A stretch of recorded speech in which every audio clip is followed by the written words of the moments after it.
Those are unattractive sounds. Yeah, Christian Finnegan is back. Finnegan Fridays, I like to call it. We go through some of the news and stuff. We talk about our lives a little bit, and I'm always happy to see you. He is in mid-move. He's moving apartment. They've bought an apartment. They're moving, and it's going super smoothly. Like no issues at all. It's supposed to be very stressful. I will jump through this screen and I will throttle you with both of my hands. It is not going well.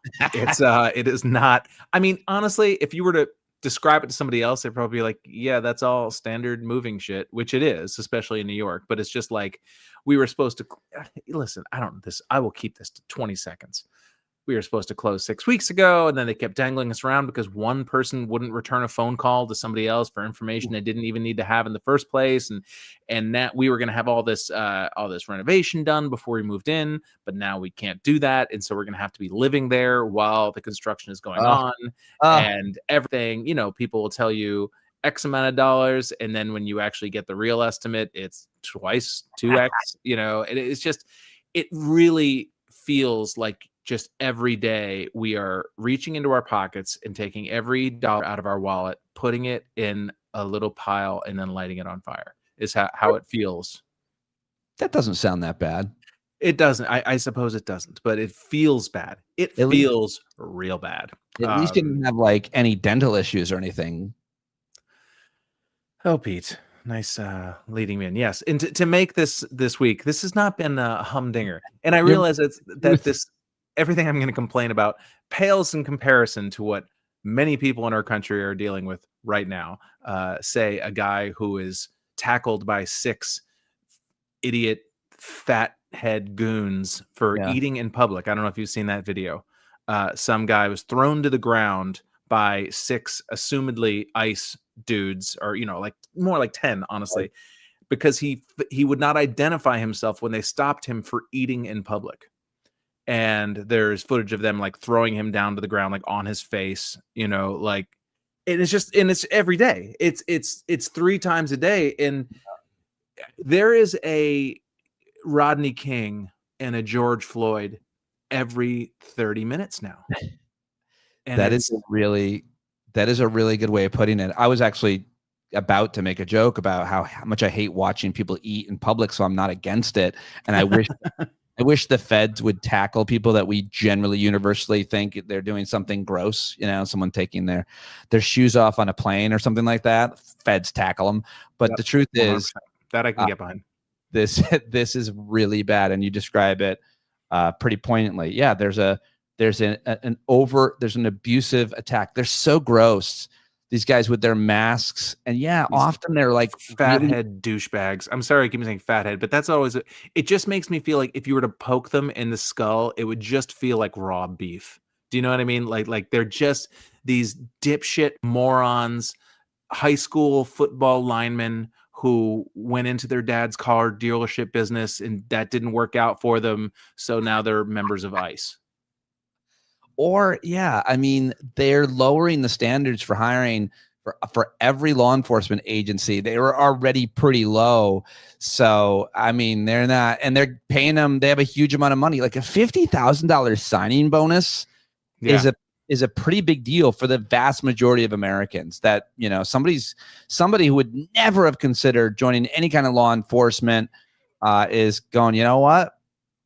I think we talked about this last time we spoke, but they are presenting to these dipshits in brown shirts the lifestyle that they've accused liberals of asking for, of like, free money and just, like all of this, no standards and everybody gets a prize, like the standards for joining this paramilitary militia are basically the standards now for, I don't know.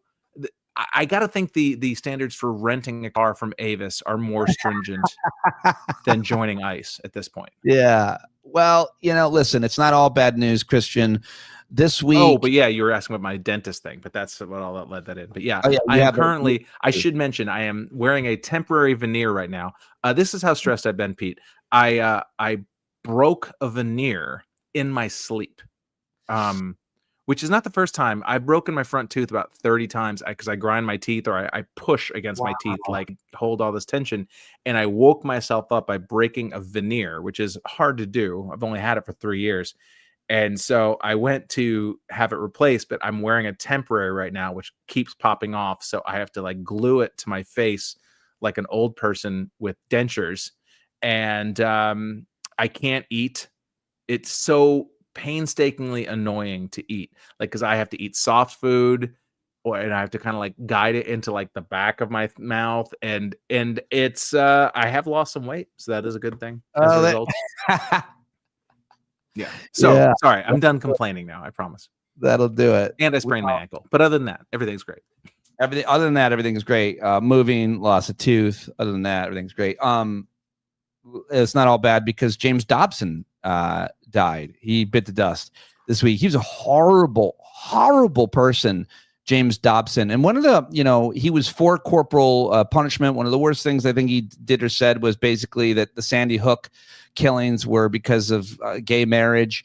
But it is interesting to see, and I wanted to just throw this out there, that James Dobson like attacked Barack Obama and his family, but support and did not support him for president, obviously, but supported Trump and his family. I mean, like in terms of when we talk about family values, when you think about the Obamas, they really were a role model family. They certainly were for me because, like him, I had 2 daughters, and so you watch the way that he treats and talks about his wife and the way he treats and talks about his kids.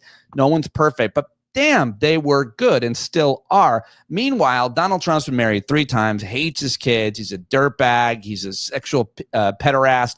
And he gets the support of the, quote, family values. I know people have made this point over and over and over again. I know, but it's every once in a while it backs up on you. Like all of a sudden you have this this feeling of vomit coming up your throat, and the absurdity and ridiculousness of it just sort of overwhelms you. Yeah. But I mean, to take their point of, I will just give them the benefit of the doubt. It's like, yeah, Trump has had a lot of scandals, but Obama had the biggest scandal of all, which was being a black guy. That is equivalent. I honestly believe this, and I may have said this, that I think the thing that really broke people's brains is when Obama got re-election. I think the first time he was elected, they were like, all right, well, I guess it had to happen at some point that there would be a black president. But it's like, clearly we're not going to do this again, right? And then they ran Mitt Romney, who in people's minds was not vicious enough or what have you. And then they got reelected. And then I feel like every conservative went nuts and was just like, oh, so I guess there are no rules now. So I guess anybody can be president. So they just lowered their standards so far to whoever could just be the meanest and most brutal person out there. But it's a really, I don't think you had said that to me. But the other thing I'm reminded by when Obama was president, I just heard this week, somebody was talking about, oh, then there was the Tea Party. They were going through a quick shorthanded timeline of politics in the last decade or so. And then there was the Tea Party movement as a result of, debt and deficit or something. I'm like, the Tea Party movement, I covered it for CNN and SiriusXM. Their rallying cry was take back America. And we all reacted right away, similarly, from who? And we all knew it was from the black guy. Take back America. I mean, that was the reaction. And then make America great again. Same thing. It's so obvious. It's so transparent for anybody who is watching. Everyone knows this except Democratic leadership and the mainstream media. Everyone knows what the game is now. Good faith, the presumption of good faith has ruined us as a country because the Republicans and conservatives in general have not exhibited good faith at least since Bush got elected. I can't think of it. I can't think of one instance or one sustained period of time where Republicans acted with good faith and actually promoted the things that they were trying to achieve on the basis of what they were actually trying to achieve. Everything is the DC crime thing is the most blatant example. It's like, oh, we're going in there because of crime. And everyone knows that's not true. Everyone knows that that is a bullshit precept. That is an excuse. That is a reason. And yet, for some reason, or not for some reason, like we all have to pretend that this is a real thing, and that Trump is acting in a rational, good faith way, and that these slugs behind him, the Stephen Millers and the Eagle Ed Martin and all these douchebags. We have to act like these dudes who have been Twitter trolls for the past 15 years, that they are all of a sudden like high-minded public servants, that they have somehow elevated themselves to the level of public servant, when really what has been done is they have dragged down public service to the level of Twitter troll. Yeah, really well said. Although it just reminded me that while you were saying that, we didn't really do justice to the memory of James Dobson. Yes. I know you shared a post with a picture of you holding a bag of dog shit. You notoriously have said on the show that you have no problem with speaking ill of the dead, and you quickly went to social media and you compared him to a bag of shit. What else? Did you want to say anything else about James Dobson and his contributions? I mean, it is a grim state of affairs when the thing you're rooting for most is the Grim Reaper. You know, like that is the sunshine that you have to look forward to. Is like, well, they're all going to die at some point. Grim Reaper is undefeated, you know, and I mean, it is cold comfort, but it is comfort nonetheless, you know, and I think that one of the things that is, I don't know if this is a coping mechanism or if it's copium, but everybody's hoping like Trump can't live much longer, right? And I'm not saying any malfeasance. I'm saying natural causes, like, you know, the swollen ankles and all that stuff. It's like, I think that is the sort of fingers crossed thing. It's like, well, he's going to die, right? You know, and that is a grim place to find yourself, to where that is the upside. The upside is that everyone dies someday. You know what I mean? But that's where we are. It is where we are, and I'm rooting for James Dobson in the short. I'm so glad he's dead. He was a terrible, terrible person that did a tremendous. No, you know what? Though, just getting back to what I was saying a second ago, James Dobson is the perfect example of what I'm talking about. Focus on the family. Everyone knows that that's not what that organization was about. Everyone knows that was an organization that was designed to further public and Christian, conservative and Christian nationalist policies.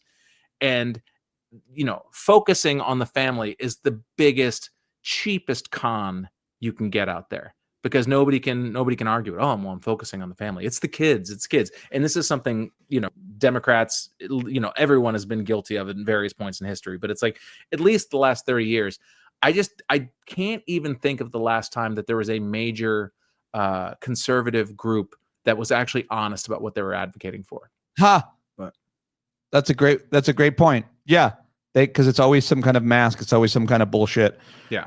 And that's a really, really good point. The other thing I wanted to certainly ask you about this week was this controversy about slavery has come up as a result of both the fitness guru on CNN, who shouldn't be talking about such things, basically saying it, you know, that not all white people were for slavery and it wasn't that bad. Of course, then Trump, what he's been doing with the museums and trying to erase history and all of that. But what it made me think, and I wanted to get your take on it, is as a comedian, as a satirist, as a funny person, there really is something about white folks, and particularly conservative white folks, who are humorless or specifically can't laugh at themselves. And what I was thinking about is this idea that white people are uncomfortable with talking about or learning about slavery, or talking about that white people were the enslavers. Like, they can't. There's this lack of comfort around it. There's this guilt around it. And it's, as a comedian, as a hip comedian, if you will, as any comedian, so hip, any white funny person.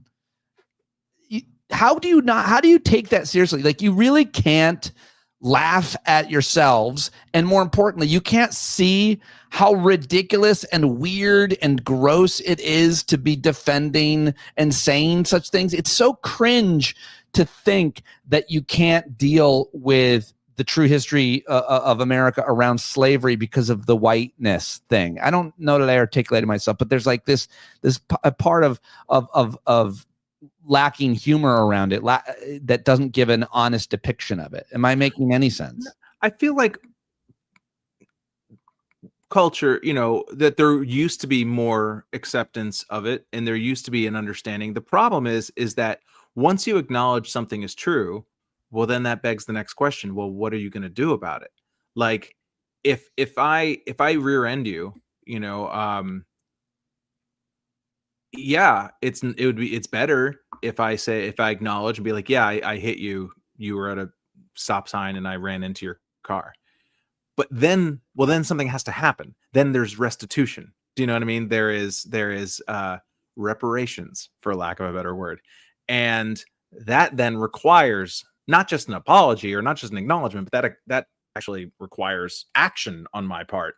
And so it's better to just say, "No, I didn't hit you.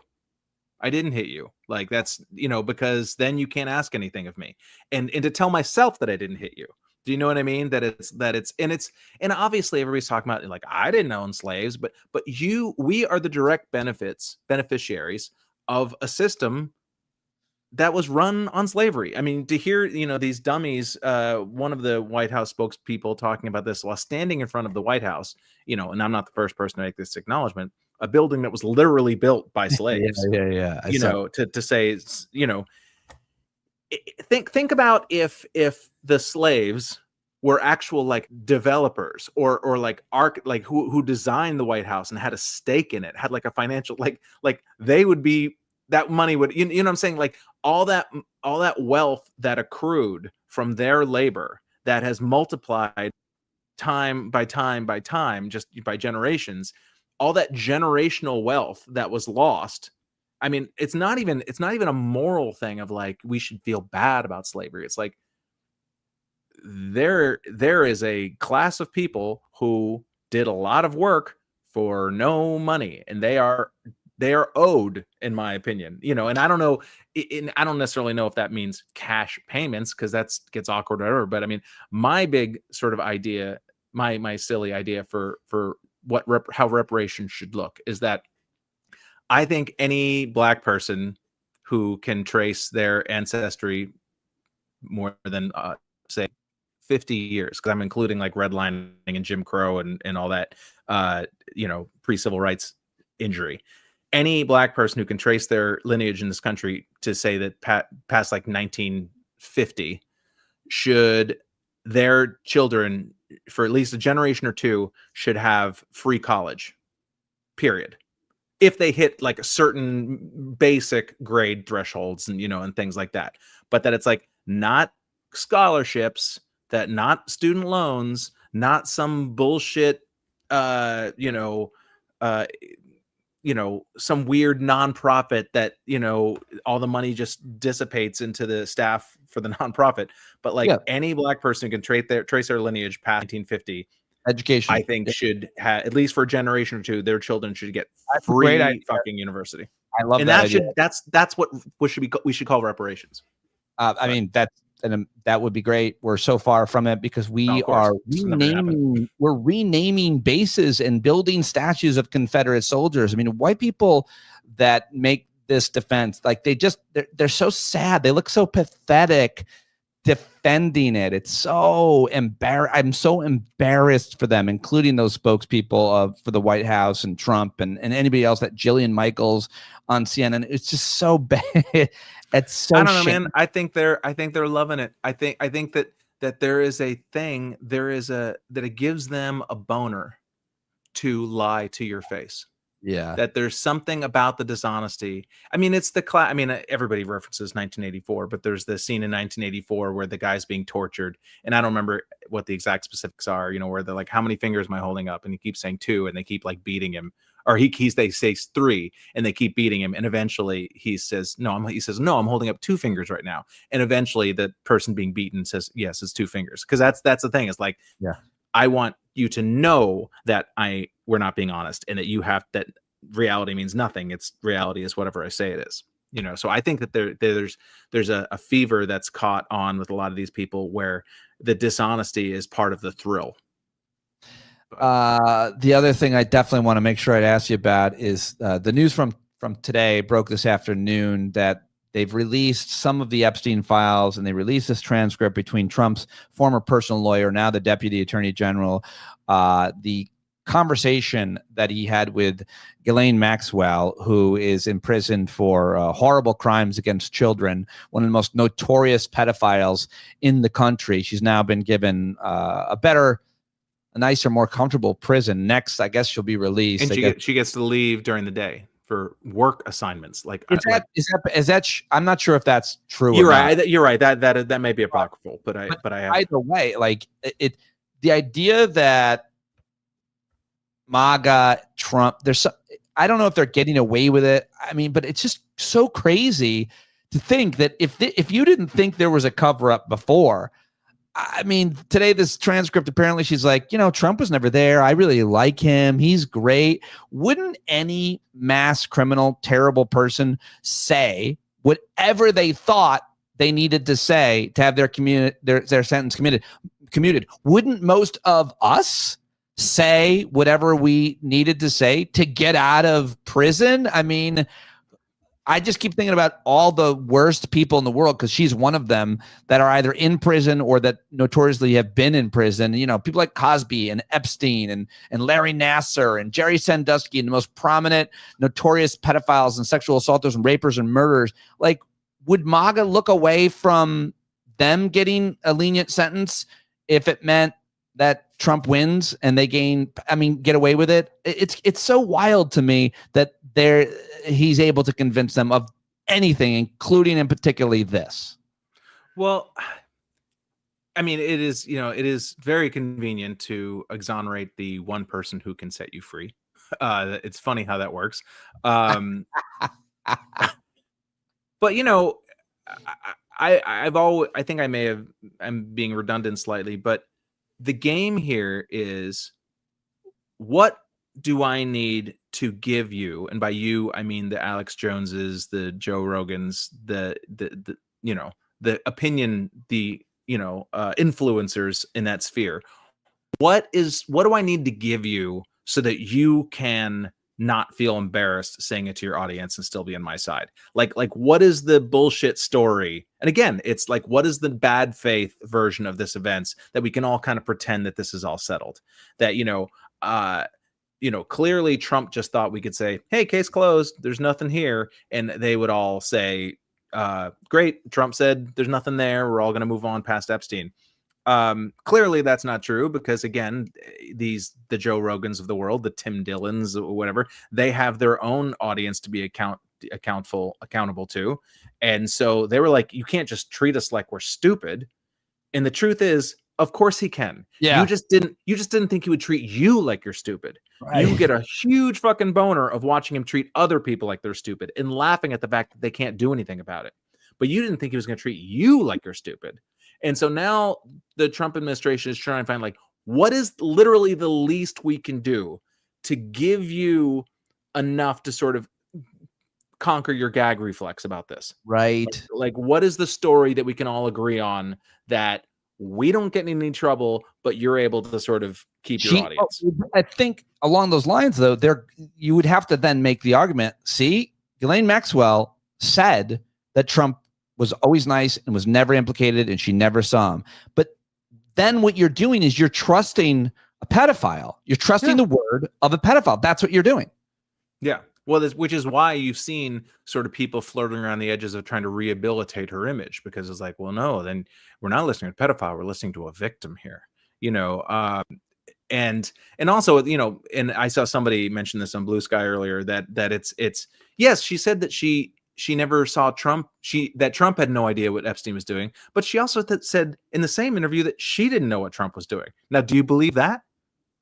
Do you believe that? Do you honestly believe that Ghislaine Maxwell wasn't aware of what was going on? Like, clearly no, right? So if you think she was lying in that instance, which I think we can all assume she is, I think you have to throw out everything. Not even I think. This is stupid. It's stupid we're even having to talk about this. We all know what's going on here.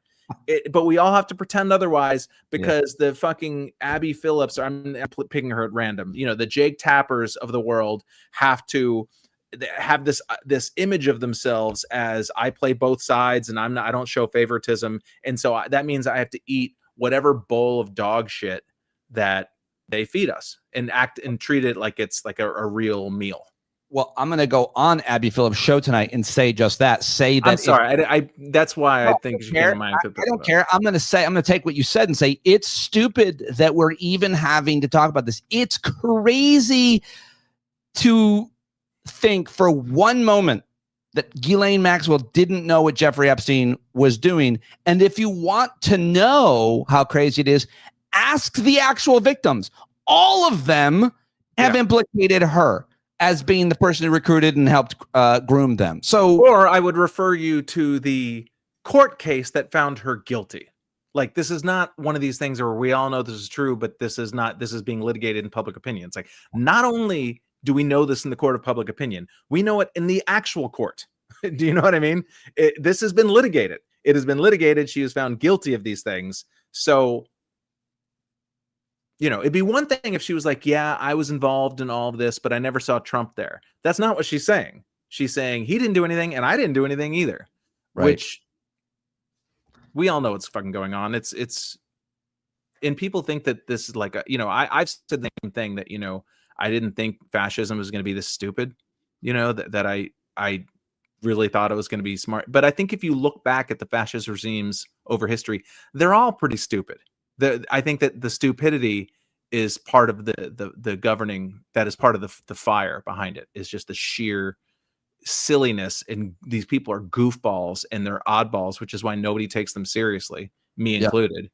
And then all of a sudden they're throwing you in a van. Yeah, Steve Miller. Steve Miller, Oddball, goofball, a weirdo. His own family has disowned him, and yet he's in charge. Yeah. Did you see JD Vance get yelled at in Union Station, and the guy was yelling, "Hey, couch fucker"? Did you see that video? I did not see that. No, I did not. It's unfortunate. I mean, there's so many people yelling at JD Vance videos. Like, how do you? I did like the one in England where all the people were yelling at him. It's a whole genre unto itself. Well, maybe he should stop saying taking vacations. Chris Hayes did a segment on how many vacations, and he went through the dates. He's been on 8 vacations since January, and his first vacation was like 5 days in. So where he goes, he's in public, and he's like, well, it's a. Go ahead. I just lost you. I was saying, it's exhausting, going on the podcasts and tweeting. Oh yeah, am I back? Yeah, you're back. Yeah, he's doing a lot of work. Am I here? It's exhausting. Okay. Yeah. Okay. It's exhausting for him to just be in public. Yeah. I'm just saying tweeting and going on podcasts is exhausting. Yeah. Finally, what do you think of the FBI raiding John Bolton's home? I hate John Bolton. I've always hated him. I interviewed him back in the day. He's a warmonger. He loves killing Arabs and wanted to invade every Arab country possible. But yet still, I don't want to live in a country where the president of the United States seeks revenge and just builds a case against his enemies who speak out against him. What are your thoughts on John Bolton's home being raided by the FBI? Well, I just hope they didn't confiscate any of his mustache-related hair products, because I would hate to see that thing get even more unruly. It kind of reminds me, that classic Onion headline that you see thrown around social media all the time, that the worst person in the world made a valid point. It's like, tragedy, the worst person in the world had his civil rights violated. It's farcical. And I think that in a way, I don't want to call it smart, but it is, I understand, like, who's going to defend John Bolton. You know what I mean? That it's like anybody who would have defended John Bolton has already has Trump's balls in their mouth. So they're not going to be complaining about it. And you're not going to get a bunch of people on the left. I mean, we'll give it lip service. It's terrible.